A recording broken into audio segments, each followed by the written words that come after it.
The massive Draxian warships darkened the skies over Earth's orbital defense stations like metallic thunderclouds. Their arrival was sudden. A fleet of 37 vessels, each the size of Manhattan, appearing through a tear in space-time, just beyond lunar orbit. Humanity's first contact with an alien civilization wasn't a diplomatic exchange of knowledge or peaceful greeting, but rather condescension bordering on pity. Commander Vela Reyes stood on the observation deck of Earth, Union Station Epsilon, watching the holographic transmission from the Draxian High Commander. The alien towered at 14 feet tall, its exoskeletal plating shifting in iridescent blues and purples as it spoke. Behind the translator's monotone voice, Reyes could hear the clicking and chittering of what she assumed was laughter. "Your species is diminutive," the Draxian said, compound eyes gleaming with what might have been amusement. "We had not expected the dominant species of this world to be so fragile. Our scans indicate your average height is less than half of our juveniles." Admiral Kaido Nakamura stepped forward, jaw tight. "Size is not the measure of a species. High Commander Vraxos, humanity has survived ice ages, plagues, and our own destructive tendencies. We've colonized our solar system and developed faster-than-light communications. We respectfully request..." Request? The translator couldn't quite capture the tone, but the dismissive wave of Vraxos's upper limbs conveyed the sentiment clearly enough. "You misunderstand your position. The Draxian hegemony doesn't negotiate with lesser species. Your solar system possesses resources we require. We will be annexing it." Reyes felt her blood turn cold. 20 billion humans across Earth, and the colonies would suddenly become subjects. Or worse. "You will be allowed to maintain your governance structures under our supervision," Vraxos continued. "Your status will be Class 3 Protectorate. You will provide labor, resources, and tribute. In exchange, we will not exterminate your species." The transmission ended abruptly. Admiral Nakamura turned to his senior staff, his face ashen. "They're not even trying to hide their intentions," Lieutenant Ozer muttered, his fingers flying over tactical displays. "They've positioned their fleet to isolate Earth from Mars and the Jovian colonies." Reyes studied the deployment patterns. "They don't consider us a threat," she said. "Look at their formation. It's ceremonial, not tactical. They expect us to surrender without a fight." Admiral Nakamura nodded slowly. "They've made a critical error in judgment. Contact Spec War Command. Activate Protocol Nemesis. Within hours." As the Draxian ultimatum reached Earth's governments, the Security Council unanimously authorized defensive action. Deep beneath the lunar surface, doors that hadn't opened in 50 years slid apart, revealing a facility known only to a handful of military leaders. Inside Luna Base Omega, Major Elian Costas led the first company of Ghost Brigade soldiers toward their deployment bays. At 5'9", he was considered tall for a human, yet the Draxians would see him as barely more than a child. But Costas knew what the aliens didn't. Humans had evolved as pursuit predators on a death world. What they lacked in size, they made up for in endurance, adaptability, and a particularly vicious talent for warfare. "They think we're prey animals," Costas told his troops as they prepared. "Let's show them what happens when you corner a predator." The first assault pods launched silently from Luna, tiny against the backdrop of space, virtually invisible to Draxian sensors calibrated to detect ships hundreds of times larger. Inside each pod, a single Ghost Brigade operator prepared for humanity's response to the Draxians' arrogance. They were small, yes, but they were coming. The Draxian flagship, Immutable Dominance, hung in Earth orbit like a malevolent moon, its 100-kilometer length casting shadows across the North American continent below. Within its labyrinthine corridors, Navigator Ozlix moved with the characteristic swagger of the warrior caste, towering over the service drones that scattered from his path. "The humans have gone silent," he reported to Sub-Commander Traz. "Their leaders are still deliberating our terms." Traz clicked his mandibles in amusement. "Let them deliberate. The outcome is inevitable. Have the resource assessment teams begun their preliminary surveys?" "Yes, Sub-Commander. The initial reports suggest this system will yield approximately 300 cycles of materials. The indigenous population will provide adequate labor for perhaps half that time before depletion." Neither Draxian noticed the small figure that slipped from a ventilation shaft behind them, moving with impossible silence across the polished deck. Major Elian Costas had been aboard the Immutable Dominance for 6 hours, having latched his stealth pod to an external communications array. His adaptive camouflage suit rendered him nearly invisible, bending light around his form. The intelligence he'd gathered was troubling. The Draxians weren't just conquerors. They were strip miners of worlds and species alike. Humanity wouldn't survive their protection. Costas reached a junction and checked his neural interface. Across the massive vessel, 23 other Ghost Brigade operators were converging on their objectives, moving through spaces the Draxians had designed for beings twice their height. Their smaller size, so mocked by their would-be conquerors, had become their greatest advantage. Lieutenant Nyota Imari reached her target first, the ship's environmental control systems. Her specialized training in xenobiochemistry would prove crucial. The Draxians' respiratory systems were fundamentally different from humans, relying on a higher concentration of methane gas mixed with oxygen. "In position," she sub-vocalized, the quantum-entangled communicator transmitting her message instantaneously despite the signal jammers the Draxians had deployed. "Ready to introduce our little present into their atmosphere." Across the ship, Sergeant Razin Volk reached the main power distribution hub. "Target acquired. Charges set. Awaiting command." One by one, the Ghost Brigade operators reported in. They had infiltrated a vessel with a crew of 20,000 without raising a single alarm. In the ship's command nexus, High Commander Vraxos received the human delegation's response to his ultimatum. The human faces on the screen looked grim, but resigned. "We require 48 hours to prepare our world for the transition," Admiral Nakamura said, his expression unreadable. "We ask that you allow us this time to avoid panic among our population." Vraxos's mandibles clicked rapidly, the Draxian equivalent of a dismissive snort. "You have 24. Be grateful for our magnanimity." As the transmission ended, Vraxos turned to his command staff. "Prepare the occupation forces. I want landing zones secured in their major population centers before their deadline expires." None of them noticed the small device Costas had planted beneath the central command console. Its countdown already begun. On Earth, Admiral Nakamura turned to President Archer. "The Ghost Brigade is in position. The Draxians suspect nothing." Archer nodded grimly. "And the rest of the fleet?" "Scattered throughout the system, just as the Draxians believe, but not in retreat." A cold smile touched Nakamura's lips. "They're repositioning for Phase 2. The Draxians are about to learn that size isn't everything." At precisely Oro 300 Earth Standard Time, the Ghost Brigade executed Operation Thunderclap.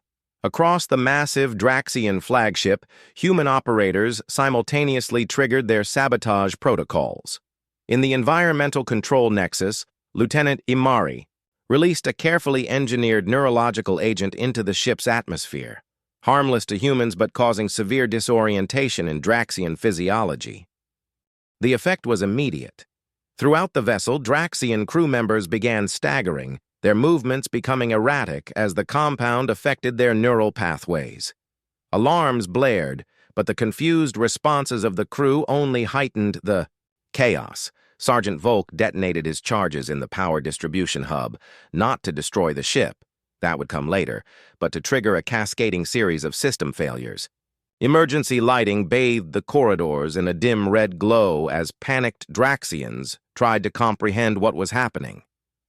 For beings so technologically advanced, their security protocols are surprisingly linear, Costas observed as he made his way to the secondary bridge.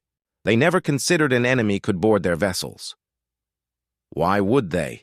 Replied Lieutenant Imari through their comm link. They've conquered 17 systems without significant resistance. Their database indicates most species capitulate immediately upon seeing their fleet. 17 species without humanity's particular history, Costas said grimly. He rounded a corner and found himself face to face with a disoriented Draxian warrior. The alien towered over him, chitinous armor gleaming even in the dim emergency lighting. Despite its confused state, the warrior's combat instincts kicked in. It lunged at the smaller human with surprising speed, pincered limbs extended. Costas moved like liquid, ducking under the attack and driving an osmium-tipped combat knife into the joint between the Draxian's armor plates. The specially designed blade pierced the exoskeleton, and the massive alien crashed to the deck, green ichor pooling beneath it. Size advantage neutralized, Costas muttered, continuing toward his objective. Throughout the ship, similar scenes played out as Ghost Brigade operators engaged confused Draxian security teams.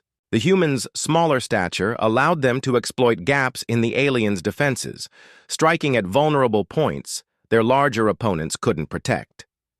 In orbit around Earth, the other Draxian vessels began receiving distress calls from the flagship.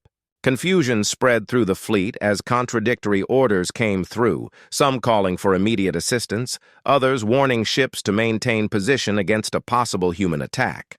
From his command post in Luna Base Omega, Admiral Nakamura watched the sensor feeds with grim satisfaction. The Ghost Brigade has succeeded in Phase 1. Launch the swarm.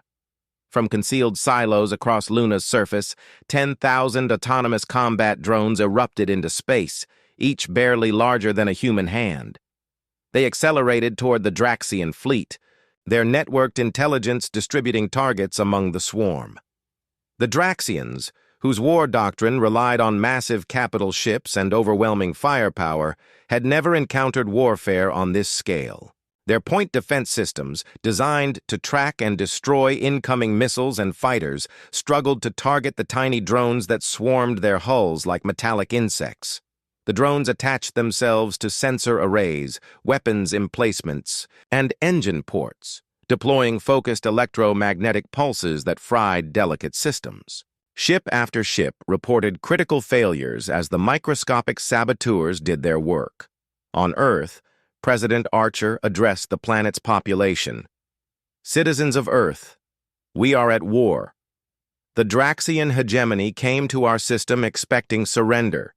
They judged us by our physical stature and found us wanting. They failed to understand that humanity's greatest weapon has never been our size, but our indomitable will and our capacity for innovation when faced with extinction. As he spoke, the first Draxian vessel exploded in a brilliant flash as the Ghost Brigade completed their mission aboard the immutable Dominance. The flagship's destruction was more than a tactical victory. It was a symbol that would echo across the stars. The opening salvo had been fired. The Draxians had awakened a sleeping giant, and size would prove to be their undoing. The destruction of the Draxian flagship sent shockwaves through the alien fleet. For the first time in their centuries of expansion, the hegemony faced not just resistance, but humiliation. 6 more of their massive vessels succumbed to the Ghost Brigade's infiltration tactics within the first 24 hours of conflict. The remaining ships pulled back to a defensive formation, their commanders suddenly wary of the tiny adversaries they had so recently dismissed. On the bridge of the EUS Indomitable, Fleet Admiral Nakamura studied the tactical display showing the Draxian retreat. They're regrouping at the L5 point, he noted, centralizing their command structure now that they've lost their flagship. A predictable response, replied Colonel Petra Volkov, the Ghost Brigade's commanding officer. Her scarred face remained impassive as she analyzed the enemy movements. Their hierarchy is rigid. Losing their high commander has triggered their contingency protocols. They'll establish a new command ship and attempt to reassert control. Which gives us our window, Nakamura said. Launch Operation Hornet's Nest. Throughout the solar system, humanity's response unfolded with precision that belied the hasty planning. From Mars, Jupiter's moons, and the asteroid belt mining stations, thousands of vessels emerged. Not the massive warships the Draxians might have expected, but smaller, faster craft piloted by crews who had trained for this moment ever since. Humanity realized they weren't alone in the universe. Captain Riva Okafor led the first wave, her squadron of 20 interceptors accelerating toward the regrouping Draxian fleet. Remember your training, she told her pilots. Use their size against them. They can't track what they can't see coming. The human vessels employed a combat doctrine evolved from Earth's ancient naval warfare, overwhelming force applied with surgical precision. The interceptors darted between the massive Draxian ships, exploiting blind spots in their sensor coverage and delivering devastating strikes against vulnerable systems before disappearing again. On the Draxian command vessel, Unassailable Might, Acting High Commander Drath struggled to coordinate a response. "How are they moving so quickly?" he demanded, mandibles clicking furiously. "Our sensors can barely track them." "Their ships are small," reported his tactical officer, confusion evident in his voice. "Barely large enough for crew. Our targeting systems were calibrated for vessels of proper size." "Recalibrate them," Drast roared. "Deploy the hunter-killer squadrons."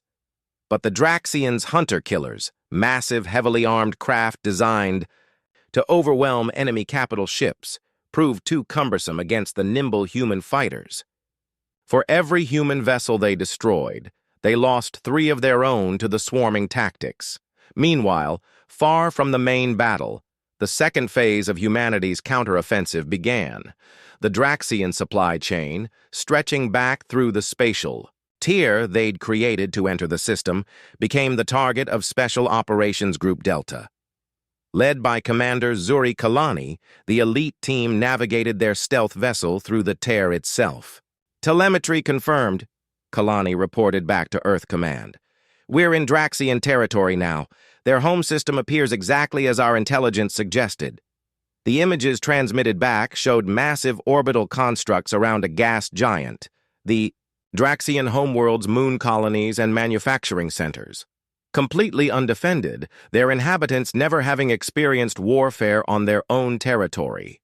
"Proceed with Operation Achilles," came the response from Earth. As the battle raged in Sol System, humanity's most daring gambit unfolded in enemy territory. The Draxians had brought war to Earth based on a fatal assumption about humanity's capabilities.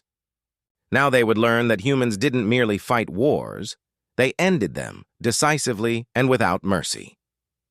Kalani's team deployed their payload, not weapons of mass destruction, but something far more sophisticated, autonomous manufacturing systems programmed with the specifications of the Ghost Brigade's neural agent, set to infiltrate the Draxian atmospheric systems.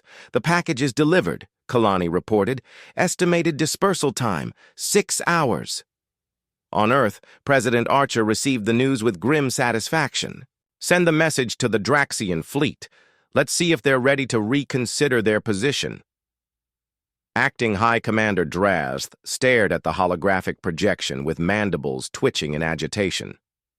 The human admiral, a tiny creature in a formal uniform, stared back with unnerving calm. "This is Admiral Nakamura of Earth Union Defense. We have breached your home system's defenses and deployed autonomous weapons throughout your core worlds. Your manufacturing centers at Drazakalan are now under our control. Your leadership enclave on Vectis Prime has been compromised." Drazth's compound eyes widened. "Impossible! No species has ever penetrated the hegemony's borders." "The evidence is being transmitted to your systems now," Nakamura continued, his voice level. "You have grossly miscalculated, High Commander. You judged us by our physical dimensions and found us wanting. A critical error." The tactical display beside Drast flashed with incoming data, surveillance footage from Draxian homeworld security, Systems showing impossible things. Small bipedal creatures moving through restricted areas, planting devices at critical infrastructure nodes. The timestamps showed these infiltrations had occurred over the past 12 hours. How? Drasth demanded. How did you breach our defenses so quickly? The same way we infiltrated your flagship, Nakamura replied. You built your civilization for beings of your size. Your security systems look up, not down. Your sensors scan for large vessels, not small ones. Your entire military doctrine is based on overwhelming force and physical intimidation, tactics that became obsolete on Earth millennia ago. Across the Draxian Command Center, reports began flooding in of system failures throughout their home territories. Unrest was spreading as the neural agent affected population centers. Their carefully ordered society was unraveling in real time. What do you want? Drasth asked. His earlier arrogance evaporated. Unconditional withdrawal from Earth space. Reparations for your unprovoked aggression. A binding non-interference treaty. And recognition of human space as sovereign territory, including all current and future colonies. The hegemony has never signed such a treaty with a lesser. Drasth began, but stopped as another alert showed 3 more Draxian warships disabled by the human swarm tactics. Nakamura's expression hardened. You no longer dictate terms, Commander. You have 1 hour to begin withdrawal procedures. After that, we escalate our response. The transmission ended, leaving Drasth surrounded by panicking subordinates. The unthinkable had happened. The Draxian hegemony, conquerors of 17 star systems, stood on the brink of defeat at the hands of beings half their size. On Earth, Nakamura turned to President Archer. They'll comply. Their society isn't built to handle this kind of crisis. Archer nodded. And if they don't? Then the Ghost Brigade launches Phase 3. Commander Costas and his team are already in position at their central atmospheric processors. 1 command from us, and the entire Draxian leadership cast will be incapacitated within minutes. Let's hope it doesn't come to that, Archer said quietly. We wanted to defend ourselves, not become conquerors. With respect, Madam President, that distinction may be lost on the Draxians. Their culture only respects strength. If we show mercy too soon, they'll interpret it as weakness. Across the solar system, humanity's forces maintain their pressure on the invaders. The Draxian fleet, once an imposing display of overwhelming force, now struggled to maintain formation as human swarm tactics continued to disable ship after ship. In the asteroid belt, mining vessels retrofitted with electromagnetic. Harpoons latched onto Draxian support ships, dragging them off course and disrupting their carefully coordinated movements. From Mars, ground-based kinetic launchers fired projectiles that the massive alien vessels were too slow to evade. As the deadline approached, the Draxian command ship sent its response. The hegemony accepts your terms. Withdrawal will commence immediately. Humanity had won its first interstellar war. But as celebrations erupted across Earth and its colonies, Admiral Nakamura and the Ghost Brigade remained vigilant. They had learned a crucial lesson about the galaxy. Size was no measure of deadliness. 5 years after the Draxian retreat, as it came to be known in Earth's history books, the Galactic Diplomatic Summit convened in the newly constructed Unity, station orbiting neutral space between 3 major interstellar powers. Representatives from 27 spacefaring civilizations gathered to establish frameworks for peaceful coexistence and trade. Ambassador Elian Costas, formerly major of the Ghost Brigade, represented humanity at the summit. At the central table, he sat among delegates whose physical forms varied wildly. The crystalline Vethri towered at over 12 feet, while the gaseous Zen-2 occupied specialized containment suits barely larger than a human child. The Draxians were notably absent, having retreated into isolation following their defeat. The principles of this charter must recognize the sovereign rights of all signatories, regardless of territorial expanse, technological development stage, or biological configuration, Costa stated, addressing the assembly. The recent conflict with the Draxian hegemony serves as a stark reminder that assumptions based on physical characteristics lead only to miscalculation and conflict. The Vethri delegate, Ambassador Crystalline, inclined her gleaming form. The human delegation speaks wisdom beyond their years as a spacefaring species. We observed your conflict with the Draxians with great interest. Many among us had written the same fate for your kind upon the hegemony's arrival in your system. A common error, Costas acknowledged with a slight smile. One the Draxians made to their detriment. In the 5 years since the war, humanity had expanded rapidly, establishing colonies in 3 new star systems and developing technologies reverse-engineered from captured Draxian vessels. The Ghost Brigade had transformed from a covert military unit into an elite exploration and diplomatic corps, making first contact with 4 previously unknown civilizations. What the Draxians failed to understand, Costas continued, was that evolution takes many paths. On our world, we evolved not as the largest or strongest creatures, but as adaptable pursuit predators with endurance and intelligence as our primary advantages. We learned warfare not from a position of overwhelming force, but from necessity against superior adversaries. The assembly listened intently. Many had dismissed humans upon first contact, seeing only their modest stature and relatively recent arrival to interstellar travel. The Draxian defeat had forced a re-evaluation across the galactic community. On the station's observation deck after the day's negotiations, Costa stood with Admiral Nakamura, now Earth's military liaison to the summit. They watched as ships from 24 worlds moved in carefully choreographed patterns around the station. They respect us now, Nakamura observed, but respect born of fear is fragile. Then we'll earn a different kind of respect, Costas replied, the kind based on mutual benefit and understanding. The Draxians taught us that the galaxy is more diverse and dangerous than we imagined, but that lesson works both ways. A notification chimed on Costas's comm unit. The Arcturan delegation has requested our assistance with a territorial dispute in the Cygnus Arm. Apparently, our reputation as mediators is growing. Nakamura smiled. From soldiers to diplomats in 5 years. Not bad for a diminutive species. As they turned to leave, a massive Krell delegate approached, its 8-foot frame towering over the humans. Ambassador Costas, it rumbled through its translator. My government wishes to propose a joint defense initiative against the metaspace. Anomalies in Sector 87, your Ghost Brigade's insertion techniques would be invaluable. Costas nodded respectfully. We'd be honored to collaborate, Ambassador Thorax. Size, after all, is no barrier to effective partnership. Throughout the galaxy, the lesson of the Draxian War echoed across civilizations. Judged not by size or appearance, but by adaptability, ingenuity, and determination, humanity had earned its place among the stars not through overwhelming force, but through turning perceived weakness into unexpected strength.